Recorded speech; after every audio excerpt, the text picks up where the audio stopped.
Bem, eu queria falar boa noite, boa, mas a gente acabou de fazer uma avaliação, né? Então,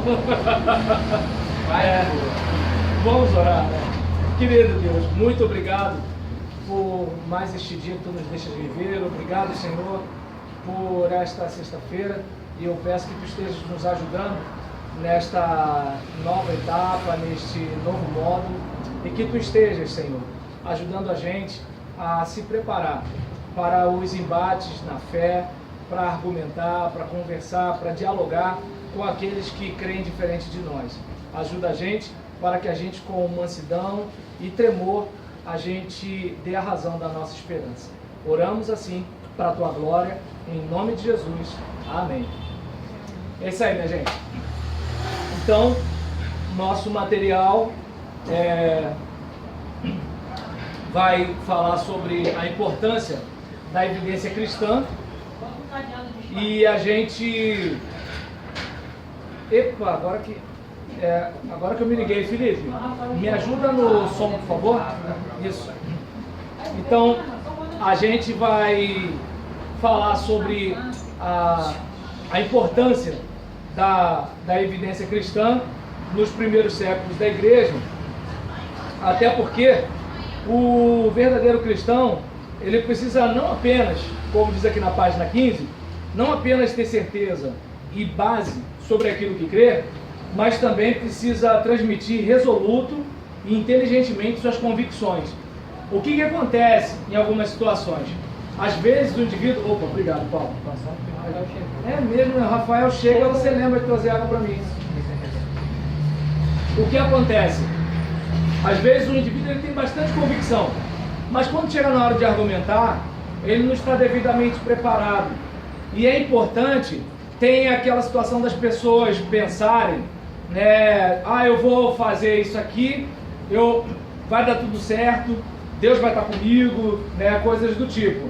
E aí, um pastor amigo meu, ele dá aula em seminário, e ele falou assim: Roberlão, estou indo para uma reunião, me dá o seu currículo para eu entregar lá.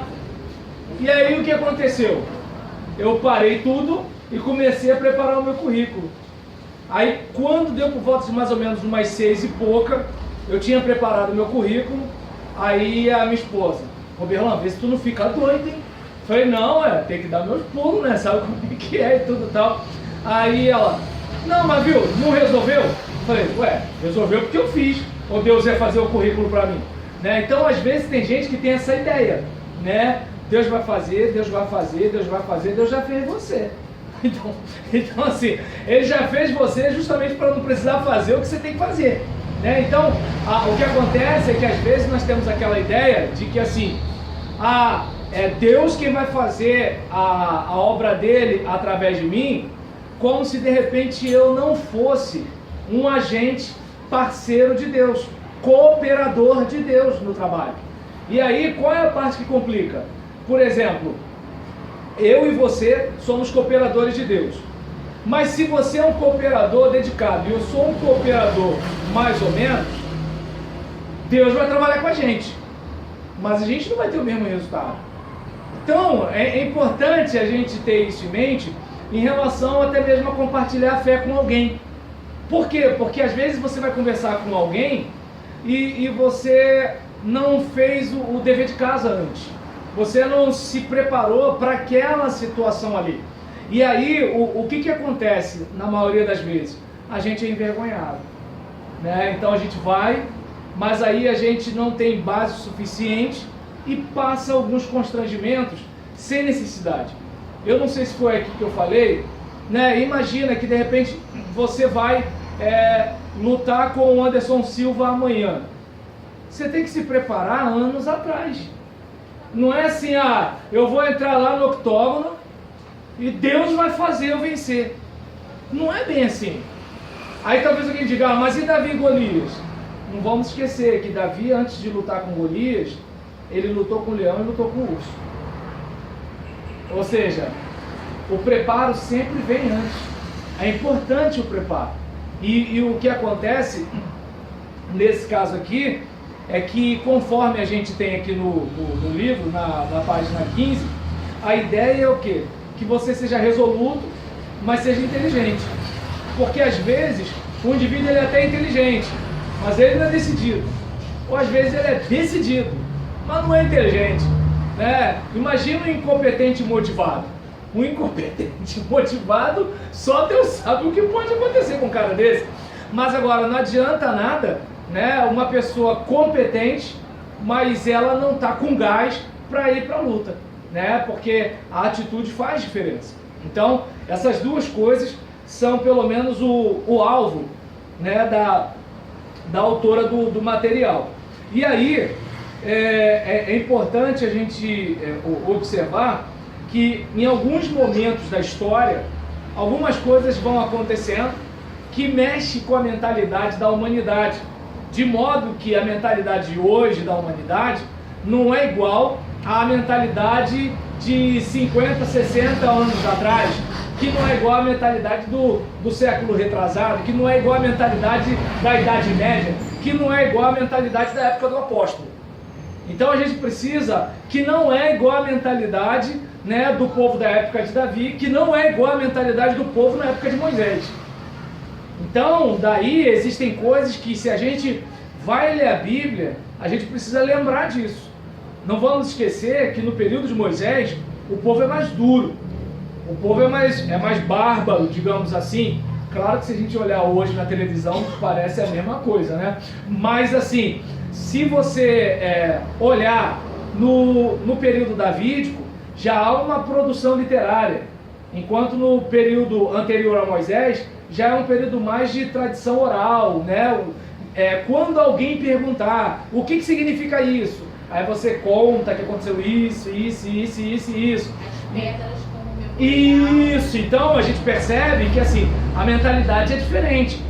No período de Davi já começa a ter uma coisa mais de texto, uma produção literária maior. E aí quando chega no Novo Testamento, já há uma influência do pensamento grego.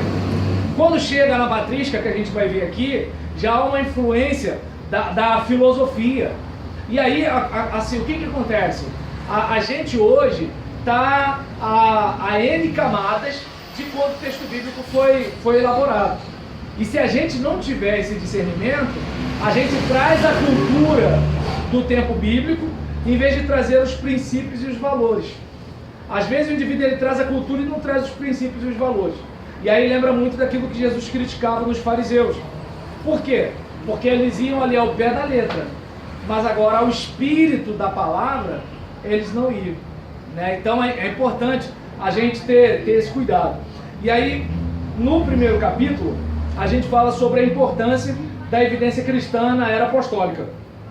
Os apóstolos, por exemplo, tiveram que lidar com a resistência dos judeus em aceitar a divindade de Cristo, e dos gregos e romanos por negarem a singularidade de uma religião apenas.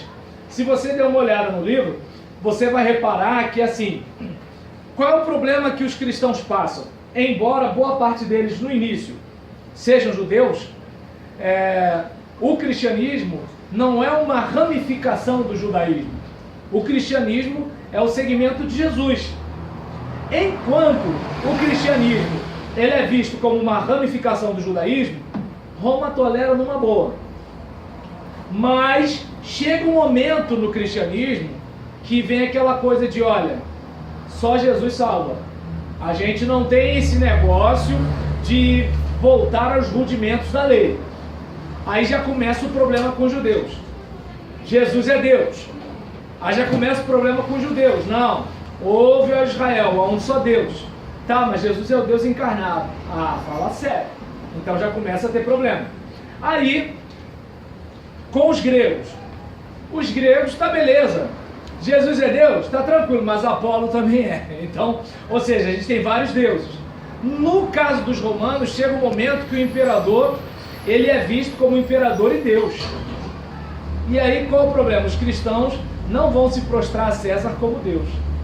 Então os cristãos eles têm problema com os judeus, têm problema com os gregos, têm problema com os romanos. Então olha a dificuldade que os cristãos tinham desde o seu nascedouro. E aí hoje, eu não sei se dá para você raciocinar comigo, a gente pensa que tem problemas por ser cristão aqui no Brasil. E aí, às vezes, tem pessoas que ficam chateadas quando eu falo isso. Mas quais são os problemas que os crentes têm aqui? Problema com a sogra, desemprego, chikungunya. Esses são os problemas que a gente tem. Problema igual a todo mundo. Violência, morre alguém fica doente, alguém tem Alzheimer, né, diarreia. Esses são os problemas que a gente tem. Não é igual o problema que esse pessoal tinha, ou que alguns crentes no Oriente estão enfrentando nos dias de hoje. Então, é diferente. E aí é importante a gente observar que eles precisavam dar uma resposta. Eles precisavam lidar com a demanda do seu tempo. E aí, observa bem, né? Por exemplo, enquanto de um lado tem judeu se sentindo ameaçado, porque esses caras que estão aí, eles estão tocando terror, eles estão querendo acabar com a lei de Moisés. E aí, por exemplo, em relação a Roma, esses caras são subversivos. Em alguns casos diziam até que eles eram ateus, porque eles acreditavam no Deus invisível. E aí, por exemplo, em relação aos gregos, eu não sei se vocês lembram da palavra do apóstolo, né, do apóstolo Paulo, que fala: os judeus pedem sinais e os gregos pedem sabedoria, mas nós pregamos Cristo crucificado, né? Então, nesse caso, é um choque para os judeus e é um choque para os gregos. E aí, seguindo, um outro desafio cultural vinha externamente dos pagãos, que, diferentemente dos judeus, não faziam objeção à religião cristã, desde que reconhecessem as demais religiões. E o cristianismo, ele tem uma pegada exclusivista. Só Jesus salva. Nenhum outro nome há dado entre os homens pelo qual importa que sejamos salvos. Uma coisa é nós termos um diálogo interreligioso. Uma coisa é a gente fazer um trabalho do tipo, tem ali, né, o babalorixá de uma outra religião, tem o sheik da outra religião, tem o rabino da outra religião, tem o padre, tem fulano, tem cicrano, e a gente faz o quê? A gente se une para uma questão de associação de moradores, alfabetizar o pessoal e tudo tal. Entretanto, existem coisas que nós cremos que não dá para a gente deixar de crer. E se a gente deixar de crer, a gente não é mais cristão. E dependendo, mesmo que a gente faça parceria com cristãos ortodoxos, coptas e católicos, existem coisas que a gente participa, mas tem coisas que a gente não participa. E se a gente participar, a gente não vai ser mais protestante. Ou seja, dialogar não significa abrir mão da sua identidade. É como, digamos, vou pegar um exemplo nosso aqui. Eu sou batista, alguns de vocês são metodistas, outros são assembleanos. Tem alguma outra denominação aqui? Agora? Só essas três, né? Então, o que acontece? Nós, em algumas coisas, concordamos. Em outras coisas, divergimos. E aí, o que acontece? O fato da gente se respeitar e dialogar não significa abrir mão da nossa convicção nem da nossa tradição de fé. Porque se a gente abre mão da nossa tradição de fé, a gente não é quem a gente diz ser. Deu para entender? Então, o que acontece? A gente vai dialogar com a pessoa da outra religião. A gente vai ver algum ponto em comum. A gente está lutando contra a injustiça, a gente quer a valorização da família. Pô, beleza. Mas existem pontos que não tem como. E nesse ponto que não tem como, a pergunta que você tem que se fazer é: por que eu sou cristão protestante? Por que eu sou evangélico? Por que eu, sou um crente em Jesus? Se você não souber, fica difícil até para você, quanto mais para conversar com alguém. Então, essa é a importância, da gente ter mais ou menos uma ideia da argumentação da fé, que é o que os cristãos do primeiro século, que não tinham o cânon bíblico fechado. Eles tinham o quê? O Antigo Testamento, a palavra dos apóstolos. Imagina, para eles era muito mais difícil. Mas, se eles conseguiram, você também pode conseguir. Amém? Então vamos lá. E aí, a importância da evidência cristã na patrística, o período dos pais da igreja. Aí, esse período que sucedeu a era apostólica, nesse período os apóstolos já tinham morrido, né, e no entanto deixaram discípulos que foram dando seguimento à propagação do Evangelho. E nesse contexto, o Evangelho chega a Alexandria, uma cidade que se constituía em um dos principais centros acadêmicos da antiguidade, e alguns pais da igreja rejeitaram completamente a filosofia, ao passo que outros fizeram uso dela para dar consistência à lógica da doutrina cristã.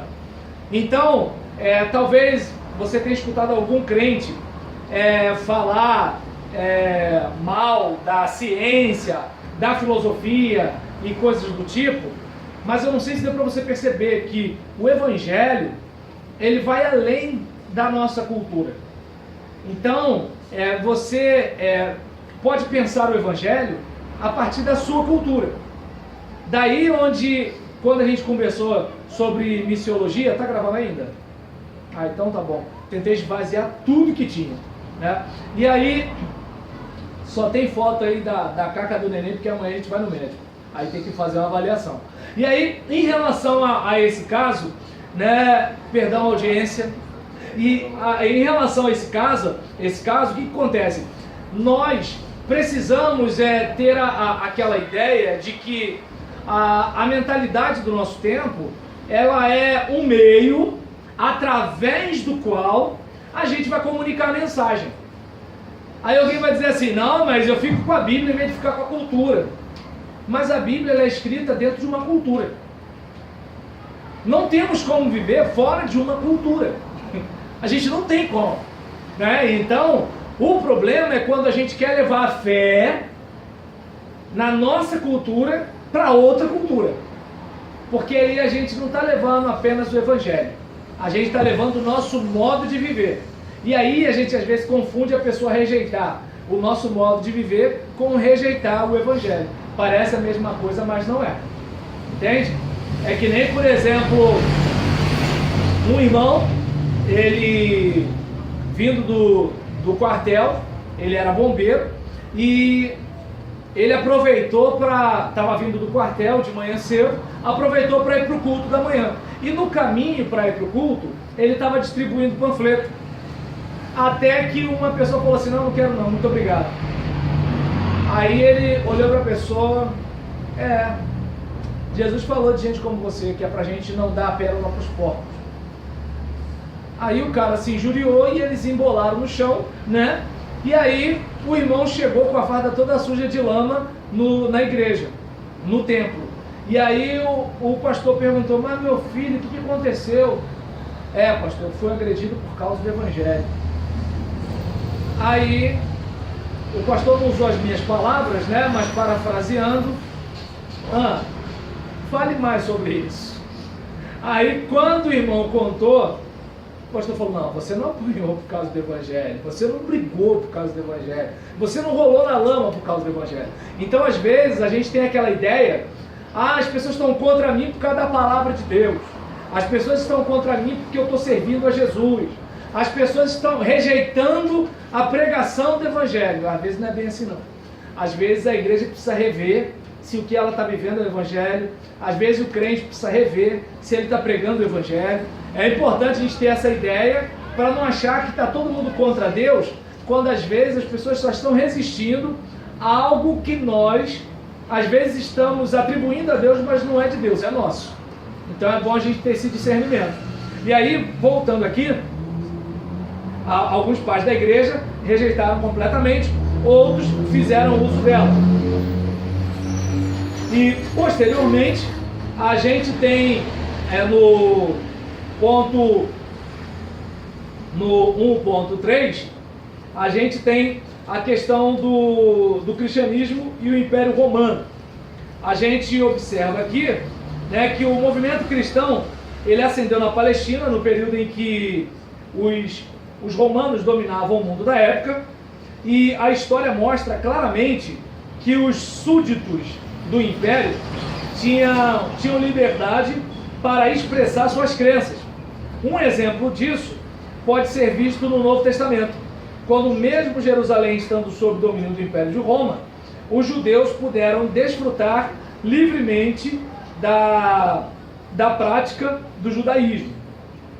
Inicialmente, para os romanos, a situação envolvendo os cristãos parecia ter sido contornada pelos judeus, até que aconteceu a cisão, conforme a gente viu aqui. E aí nisso, a gente, por exemplo, vai verificando que foi aumentando o número de cristãos, inclusive se espalhando pelo Império Romano, né? E aí, antes do fim do primeiro século, a presença dos cristãos no Império já incomodava os imperadores romanos, levando-os a implacáveis perseguições. A justificativa para o ódio aos cristãos se dava pelo padrão de moralidade enfatizado pelos seguidores de Cristo, que rejeitavam abertamente as práticas sincréticas e licenciosas dos romanos. Eu estou escrevendo um outro livro, né, até porque vocês já compraram o primeiro e o Leite continua lá para comprar, né? Então tem que preparar logo para vocês comprarem o próximo livro. E aí nisso, maldades na igreja. Promete. E aí, eu estou escrevendo sobre as obras da carne e comecei agora sobre um termo que na maioria das bíblias é prostituição. Eu uso a NVI, está imoralidade sexual, do grego porneia. E porneia é relação sexual ilícita, seja para solteiro, seja para casado, para uma relação entre pessoas do mesmo sexo, incesto, sexo com animal, seja lá o que for, né? Adultério virtual, nudes, qualquer coisa. E aí nesse caso, claro que Paulo não pensou nisso, né? Mas o ser humano evoluiu tanto que agora faz um negócio desse. E aí em relação a isso, eu nunca pensei que a gente ia chegar no ponto do adultério virtual. O homem evoluiu. E aí em relação a isso, né, é incrível. E aí Paulo, por exemplo, está fazendo algumas críticas a algumas coisas que eram comuns na sua época, né? Porque que nem um aluno meu, né, no outro seminário falou assim: pastor, hoje em dia, né, existe uma pouca vergonha. Eu falei: não, filho, pouca vergonha existe desde lá do Antigo Testamento. Para acabar com a pouca vergonha tem que acabar com o ser humano, entendeu? E aí nesse caso, qual é o problema da mensagem do Evangelho? Quando você prega contra isso, quem vive nisso fica com raiva de você. É simples o negócio. Por exemplo, a gente hoje vive uma situação meio tensa, né? Meio tensa, em relação à questão da votação do Supremo Tribunal Federal a respeito do crime de homofobia, né? Por exemplo, o feminicídio é muito óbvio, é matar a mulher por ser mulher. Então, tá claro, né? Então, infanticídio, a gente sabe o que é. Então, a difamação, a gente sabe o que é. Calúnia, a gente sabe o que é. Agora, a homofobia é um negócio elástico. E aí, como é que vai ser essa denúncia? Né? Porque, por exemplo, eu estou pregando contra o pecado. E quando eu estou pregando contra o pecado? E quando eu estou ofendendo o pecador? Aí alguém vai dizer assim: não, mas tem maledicência na igreja, tá? Mas a gente prega contra a fofoca na maior tranquilidade. O pessoal faz fofoca de sem vergonha que porque a gente prega contra a fofoca. A gente prega contra o adultério. Se tem adultério no meio da igreja, é por falta de vergonha que o povo tem, mas a gente prega. Agora, será que a gente vai poder pregar com a mesma abertura que prega contra adultério? Fornicação, acho que quase ninguém prega. Acho que o pessoal nem sabe mais o que é fornicação. Acho que é por isso que a coisa está dentro. E aí, nesse caso, tem que começar a traduzir, né, para a nossa linguagem o que é fornicação.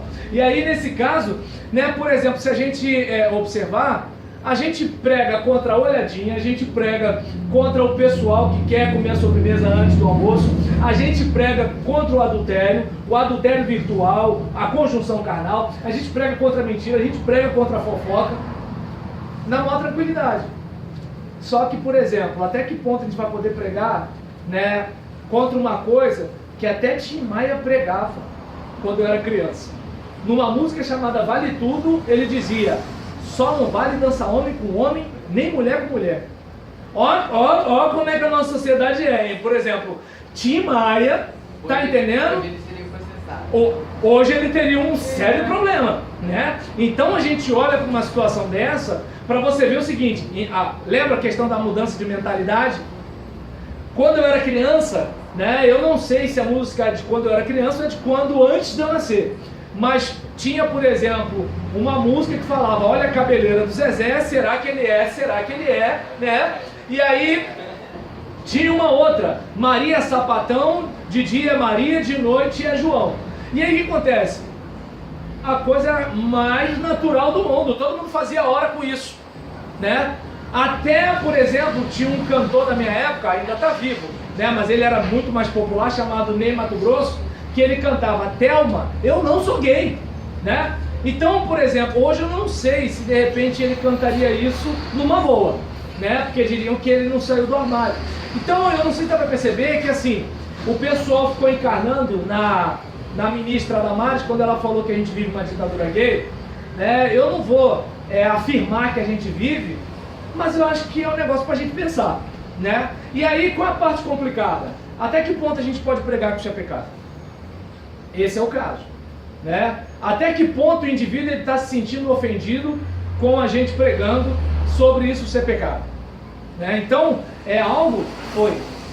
Mas o que acontece é que a sociedade, ela tenta colocar hoje que você tem um conceito como se você tivesse um preconceito. Isso. E é isso que a gente tem que deixar claro. Você ter um conceito sobre determinado assunto não quer dizer que você é preconceituoso. Exatamente. Naquele assunto. Então hoje você não pode falar nada que já jogam que é preconceito. Parece que pensar já é crime. Exatamente. E é aquele caso, é como, por exemplo, imagina a cena, né? Por exemplo, a minha esposa, ela é bem mais clara do que eu. Aí, outro dia uma pessoa falou assim, né, rapaz? Esses pretos só querem namorar mulher clara. Aí eu olhei e falei, sabe por que eu tô namorando a Clara? Porque as crioulas não me quiseram. Gostei de 2 crioulas que me rejeitaram. Entendeu? Então, entende como é que é o negócio? Ou seja, a pessoa, eu tô falando sério, a pessoa olha pra você, né? E já faz todo um mapa de quem você é sem conhecer você. É que nem, por exemplo, tem gente que se você disser que estuda teologia, fala assim, cuidado pra você não ficar frio. Como se pra ficar frio dependesse de estudar. Gente, tem gente que não estuda nada e é frio. É que nem, por exemplo, o indivíduo, ele tem dinheiro, ele é orgulhoso. Tem gente que não tem dinheiro e é orgulhoso. Então, é que nem, por exemplo, alguém vai dizer assim, todo homossexual ele é promíscuo porque sai com todo mundo. Não é bem assim. Existem pessoas heterossexuais que trazem doenças sexualmente transmissíveis para o seu cônjuge e existem homossexuais que não fazem isso, porque tem um relacionamento de fidelidade. Só que a gente, pela Bíblia, vê que é pecado. Por exemplo, existem igrejas chamadas inclusivas e nessas igrejas você pode viver a sua homossexualidade na maior tranquilidade. E nessas igrejas, para ter uma ideia, eu vi uma matéria no jornal Dia. Agora eu não lembro qual foi a igreja, mas uma matéria no jornal Dia. Vou ver se eu encontrar eu mando o link, né? Uma matéria no jornal Dia, né? Em que essa igreja estava fazendo um retiro. E nesse retiro, uma das orientações, ninguém vai com roupa de banho branca, para evitar que na hora do banho a roupa fique transparente. Uma igreja inclusiva. Aí eu não aguentei, né? Nesse dia eu peguei a matéria, fui pro púlpito da minha igreja. Eu falei, era tudo que eu queria. Falei, agora se o pastor da igreja tradicional, entendeu? Dá uma orientação sobre roupa de banho, baixa! Eu falei aqui, a igreja inclusiva de homoafetivos tá pregando a decência. Então, deu para entender, pegando a sua fala, por exemplo, a gente não vai dizer, o cara, porque ele é homossexual, ele não presta. Não, a gente não vai dizer isso. Até porque tem muita gente heterossexual que joga criança no valão. E tem homossexuais que adotam crianças e cuidam das crianças. O que a gente, pelo menos, está observando aqui é que é o seguinte, cara, você pode ser muito legal, mas a Bíblia diz que é pecado. Entende? Você pode ir lá em casa, a gente vai tomar um café, a gente vai trocar uma ideia, eu te chamo para você ir no culto da minha igreja, mas a gente vai dizer que é pecado. E você sabia que entre eles tem muitos que confessam isso? Entende? Eles mesmos confessam isso. A gente sabe, não são todos, né? Principalmente agora. É porque tem uns que eles querem o seguinte, ó, tem igreja inclusiva, mas ele quer vir para mim. Tem muitos, por causa das eleições, então se levantou-se muito isso, né? Foi muito falado, muito comentado, que as pessoas não queriam o Bolsonaro por conta que ele ia colocar todo mundo no paredão, ia fuzilar, tinha toda aquela coisa. Mas eu conversando com uma amiga minha, ela tem um grande amigo ela falou assim, gente, é engraçado que ele pratica, faz, e ele mesmo é contra. Ele falou assim, eu faço, mas tá errado. Entende? E aí é esse tipo de situação que é o seguinte, e detalhe, está errado à luz das escrituras. A sociedade, beleza, a sociedade aceita, mas as escrituras não aceitam. É como, por exemplo, a questão do adultério, né? Por exemplo, não é crime adulterar, mas a igreja rejeita. Entende? É como, por exemplo, os jovens por aí, eles fazem sexo à torta e direito, né? Alguns pais até falam o seguinte, não, faz aqui dentro de casa porque tá muito violento lá fora. Tá desse jeito, hein, Marilene? Tá desse jeito. O futuro já começou. E aí, nesse caso, né? Então, aqui, né, eu fico pensando assim, no meu tempo, olha só, no meu tempo, eu fui à casa da minha sogra para pedir a minha sogra para deixar eu namorar. Eu fico imaginando no seu tempo, e eu fico imaginando como é que a senhora, do jeito que eu vejo esse tempo, como é que a senhora vê esse tempo. Aí, nesse caso, né? Entende? Aí, imagina, a senhora que pegou a rádio vitrola e um rádio de madeira, hein? Né? Que fazia né? E aí, nesse caso, mas não é? Então, e aí, em relação a isso, eu conheci a cristaleira, gente. E aí, em relação a esse negócio... O pessoal tá se entregando aqui, falando. É mesmo? Viu? Tamo junto. Então, em relação a esse negócio, eu não sei se dá pra perceber que, assim, a sociedade hoje aceita numa boa o casal solteiro fazer isso. Mas a igreja ainda resiste. Claro, a igreja no todo não resiste. Tem aquela rapaziada que vai pro culto, quer chequinar, sai do culto e vai pro motel. Mas não é uma coisa assumida. Tá dando pra entender? Ninguém chega e bota a cara assim, ó. Estão começando. É mesmo? Já tem algumas cantoras evangélicas que sobem quando vão cantar e elas induzem e falam, gente, faz mesmo antes de casar e tal, porque você tem que experimentar pra ter certeza. Não, isso não tá acontecendo não. Já está acontecendo isso. Mas o quanto mais elas mostram que elas são, mais seguidores e mais dinheiro. Gente, olha só. O segredo é esse. Vocês têm prova documental disso?